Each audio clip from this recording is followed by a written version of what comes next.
May mga Grab na ayaw tumanggap papuntang Doi Sotep kasi yung pinoproblema nila yung pabalik. Tsaka nakikipag-haggle sila ng price sa amin. So sabi ko kay Alton, mag red cab na lang tayo. Cherry naman.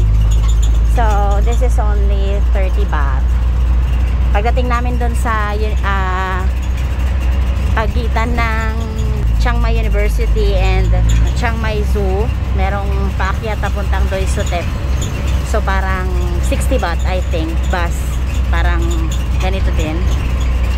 60 baht. Pababa 60 baht din. Tapos ganito din, sasakay ka rin pabalik.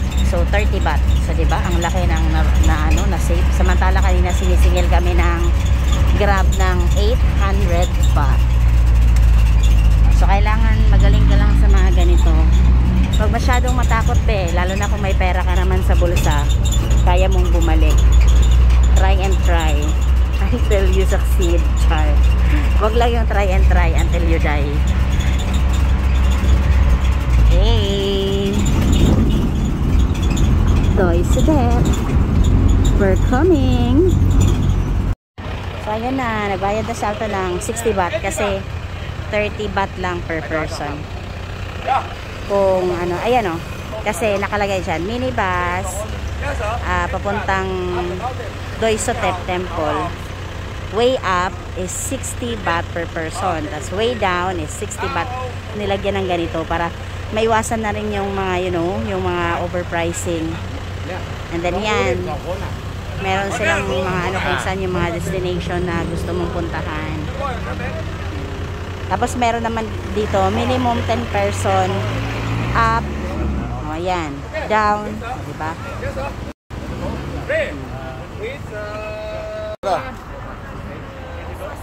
So ayan, 80 baht yung isa. 80 baht, 7 people now. 7 lang. Okay kasi instead na 60, hindi na kami mag-iintay kaya ginawa nila 80 baht yung isa. Okay na rin kaysa sa magbayad kami ng 800 baht, 'di ba? Papataas. Parang pinakyaw namin. Tapos ito yung mga kasabay namin, sila. Aray. Ayan. Yan lang kami. So, de Suiza, ¿hablan español? Bueno. Muy bien. Español siya. Entiendo bien, pero me falta práctica. Pues. Muy bien. Ahora podemos practicar. Me buen. ¿Y cómo sabían que era de Argentina? De hecho, que venía de Inglaterra. Sí. Usted de Argentina. Parang nasa lang ako sa Maria Clara and Ibarra. Char. So papunta kaming Doi Sotep. Sí. Yeah. She's really white and my dad is very dark, so here I am. Where are you from? Switzerland. The French part. So dito na kami sa Doi Sotep. Nahihilo ako. As in. Teka lang, parang hindi ko gustong kumain. Gusto ko magstay in one place na matanggal muna yung hilo. Chiang Maiครับ Chiang Mai. Tinalo pa yung bitukang manok. So dun sa mahiluhin, di talaga siya. Actually, siya advisable na sumakay sa red car. Kasi syempre pa-side yung upo. So medyo parang hindi plastado yung yung upo mo. Unlike kung mag-grab ka kotse ganyan. So nakaupo ka ng okay. So yun yung aakyatin natin mamaya mga mahal ko, pero kain muna tayo. Hindi nag-iiba-iba yung presyo ng pagkain nila. Oo, kahit sa dito 50 rin naman. Oo. Ayun nga yung maganda dito Kahit saan. Alam mo yung hindi nila sinasamantala yung kahit sa na pinaka kahit pa hindi mataas yung presyo. So dito guys, medyo malamig na yung hangin. Hindi lang medyo malamig na kasi nasa taas na siya. So simula Chiang Mai papunta rito siguro mga 20 kilometers ganun. So pag aakyat ka pa talaga ng Doi Intanon, yung pinaka mataas, nila, which is ayaw namin itry ngayon ni Alton kasi ayokong magsakay ng red truck. Yun, ayokong sumakay ng red truck. So ayan, nag-order ako ng espresso na craft at saka americano na ice. So ito dito, nasa Doy Intanon kami. Yun, iniwan ko lang doon si Alton sa kabila. Doon siya umorder ng pagkain namin. Bili lang ako ng coffee para ma-boost yung aming energy. Char.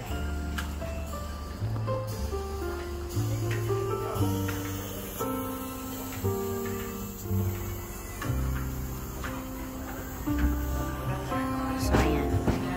Ano yung coffee? Cold siya. Yung kay Alto naman may milk, may siya, frapp siya. Kay ayaw niya ng ganitong kape. Ako yan yung kape na talaga na gusto ko. Ayaw ko nang may mga gatas-gatas kasi actually masarap naman yung may gatas, pero yun nga, nagtatai-tai ako sa may gatas.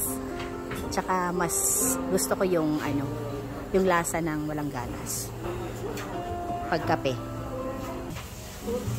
So, dito na kami, magla-lunch muna, brunch. Kasi, hindi pa kami nag-breakfast ni Alton. Ay, nag-breakfast naman, pero coffee lang kanina, tsaka 2 biscuits. So, ito yung pad krapao gai. Gai means chicken. So, kung pork yung gusto nyo, pad krapao mo. Ayun, ibig sabihin, stir fry pork. Ayan. Or stir fry chicken. Ano yan? Ano yan? Parang curry? lechon kawali. Parang lechon kawali. Sweet and sour? Okay. So, here's my coffee. Look, the difference between Alton's coffee and my coffee. Oh, di ba? Yan. Malamig dito, guys. Kasi, nasa tuktok kami ng ay, hindi naman tuktok. Hindi masyadong tuktok. Nasa kalahati. Yan. Soup. Yung soup nila. Talaga. Patikim nga.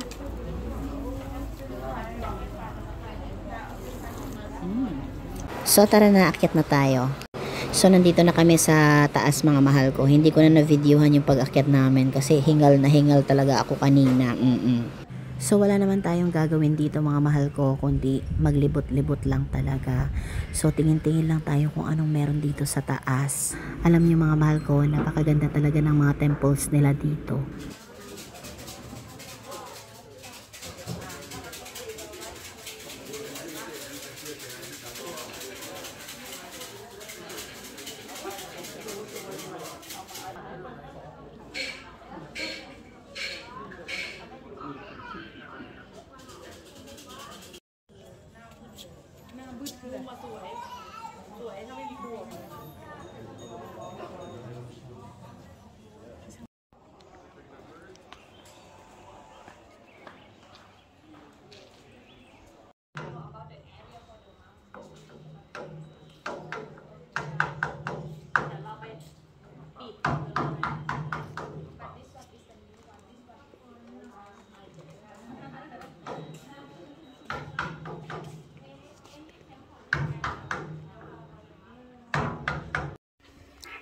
So, dito, may nakita kami ni Alton na maraming bunga.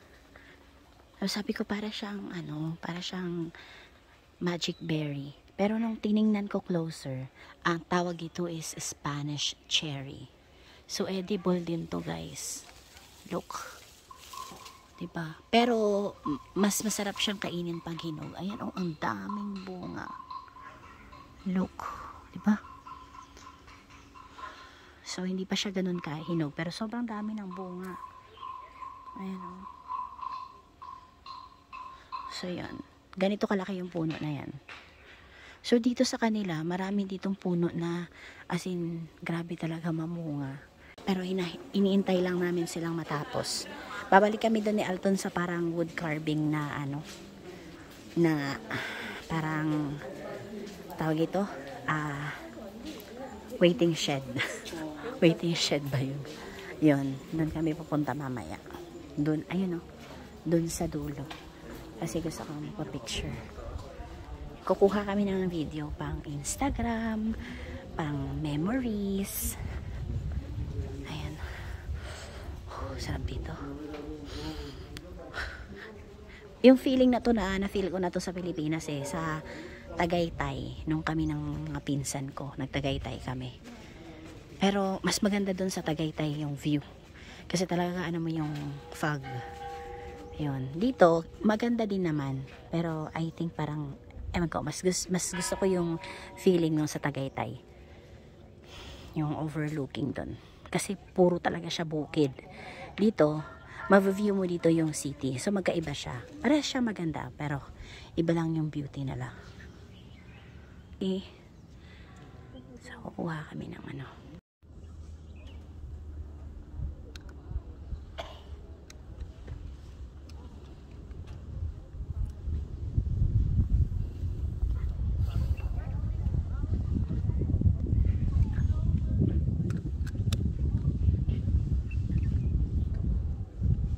Maganda naman yung camera niya. May na lang siya.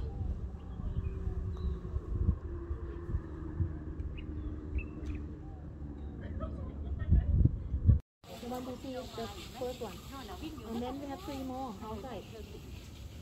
In the next 10 years, this airport, you use it as the domestic airport. And then we will have another airport, 1 hour driving straight. Another side of the city. Then we will use them as the international. Yes. So yung natatanaw nyo guys, yun yung Chiang Mai. Andito tayo kasi sa taas. Sobrang ganda dito guys, in person. As in talagang feel na feel mo yung lamig ng hangin. Tapos ang ganda ng view. Kadalasan din guys ng mga Thai, mga tahimik silang tao, mga kalmado lang. Kaya napaka-peaceful talaga ng lugar nila. Lalo na dito sa North Thailand.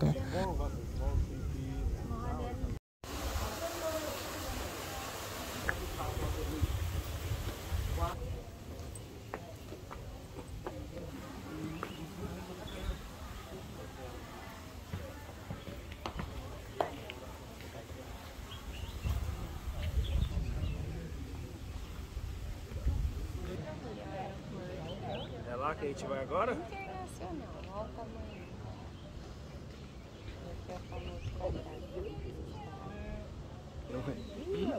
cara não sabe de nada, tá doido, não sabe de nada.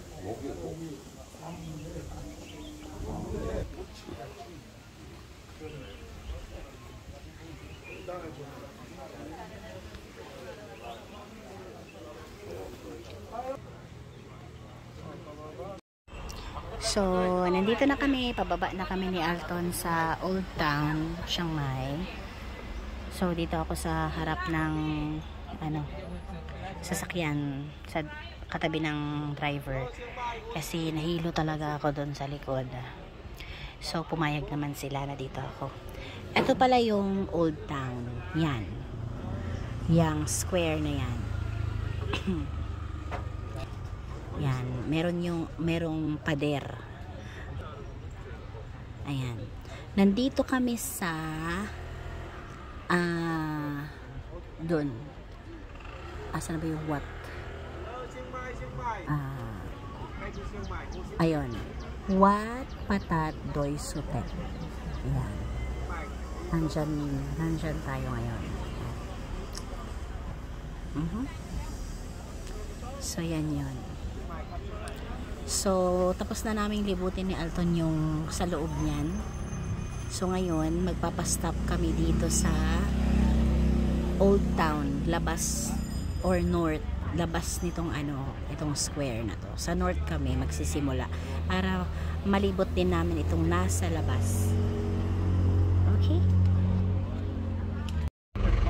So kahit yung mga foreigner na mga puti, nakikipag-huggle dun sila sa price. Kasi mostly talaga nang nagda-travel, kailangan mo syempre magtipid. Kung gusto mong makapunta ng maraming lugar. So, sinisingil sila ng 150. Actually, 50 lang naman. Tapos kasi may papasok. So, yan. Sasakay sila dito. 50 baht hanggang Chiang Mai University lang.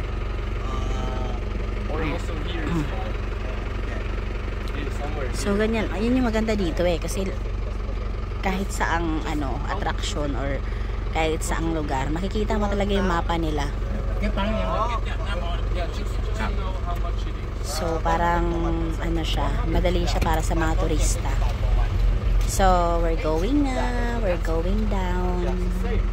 Gusto sana namin ni Alton dumaan sa sa Chiang Mai University at saka sa zoo. Kaso sabi ni Alton para mas mas fresh yung sa pakiramdam. So maybe tomorrow naman daw. So siguro ngayon maglalakad-lakad kami ni Alton sa bandang north ng square, yung pinaka-old town ng Chiang Mai. So ayun, pababa na kami.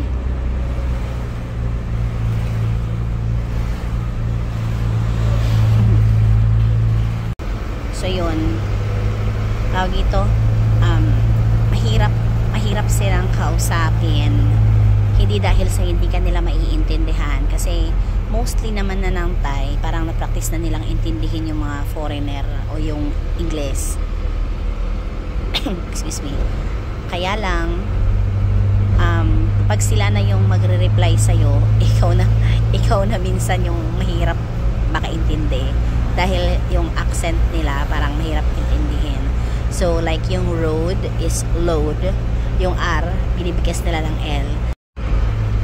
So yun, pababa na kami ngayon, and then tomorrow itatry namin ni Alton pagsabayin yung Chiang Mai University and then Chiang Mai Zoo. Yun. And paggabi kasi naggagala pa kami ni Alton, random na lang kung saan kami dalhin ng aming mga hagalang paa. Yun. So, malamig dito yung hangin. Parang Baguio lang din. So, kahit ka maglakad-lakad ng bonggang-bongga, hindi ka pagpapawisan. Kahit siguro yung kahit siguro tumakbo ka, kasi kami ni Alton ang dami naming inakyat pero hindi ako nagpawis. So yun lang din mahirap dito. So nagda-dry yung mga lips namin, nagka-crack yung lips. So si Alton na ayaw sa lotion kasi malagkit, naglo-lotion na siya ngayon. Tsaka yung lips ko ginagamitan ko ng petroleum jelly. So dito sa kanila mga mahal ko, wala ka talagang makikitang lubak. So kung may makikita ka man, super bihira lang. So hindi naman talaga maiiwasang masira yung daan, 'di ba? Pero siguro kaya bihira kasi pag nasisira inaayos nila agad. At ito pa yung nakaka-amaze, wala ka talagang maririnig na nagbubusena.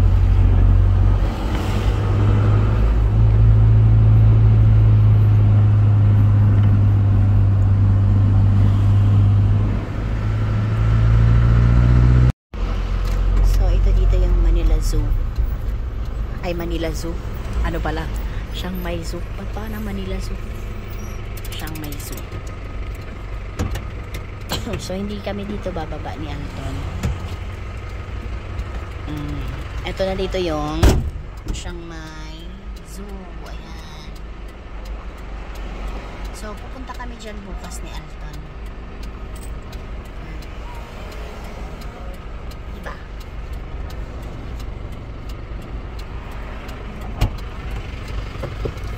So, susunod na nito yung Chiang Mai University.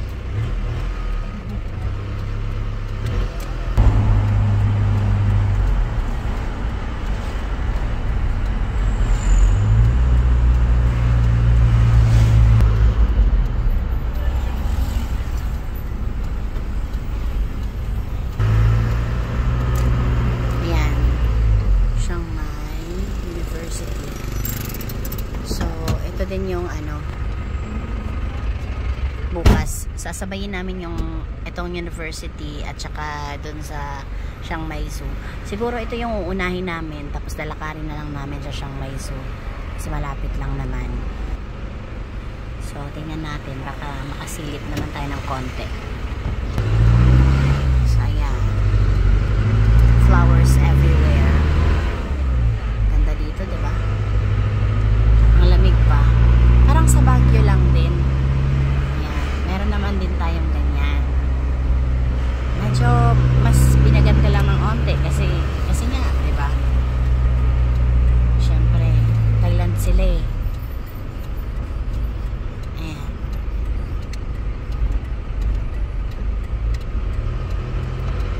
Pero yung feeling like yung lamig, yung parang pagka-moist ng ng hangin tsaka ng daan, tapos yung parang alam mo yung pagka-dim, tama ba?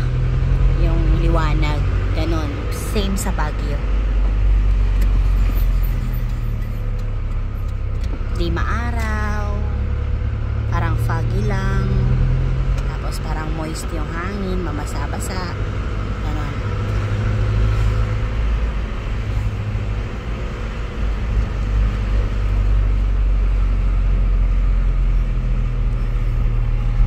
Papunta na kami dun sa bandang north ng Old Town.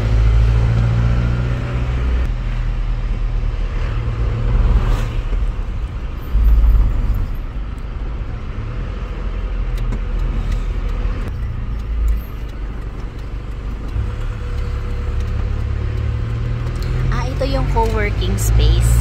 Ito yung nakikita ko sa YouTube. Siya yung yung like yung mga may trabaho online. Yan, may area dyan na pwede mong pag-sit-inan dyan ka dyan ka magtrabaho. May mga coffee shop, may ganon. Ito pala yun, dito pala yung na yun. Kasi actually before talaga kami magpunta dito ni Alton, as in nag-research talaga ako ng as in bonggang-bongga. Para syempre pagdating dito, yun, mamimili na lang kami kung saan kami pupunta. Usually, hindi naman namin talaga totally alam kung paano pumunta, paano ganun. Pag nandun na kami sa place, naka-organize na kung saan yung pupuntahan, and then i-aano na lang natin sa mapa kung paano, saan, at kung paano ang sasakyan pala yun, at saan yung daan. So yun na lang yung i-research namin. But so far, mostly naman ng nakalagay sa sa list namin is alam na rin namin puntahan kasi yung iba easy lang naman. Pero pag yung iba medyo hindi siya easy, yun yung kahit paano nauulit naming i-research or titingnan sa mapa. Mas accurate pala dito yung Google Map kaysa sa Waze. Yan.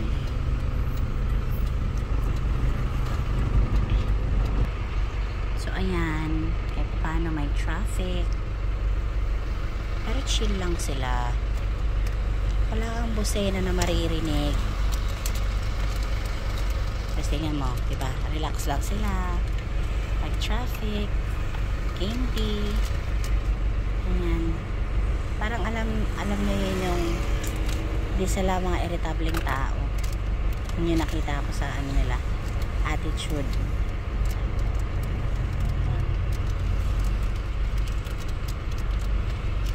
Candy, yung iba nagdudutot ng cellphone nila, naman hindi sila parang nagkaapura.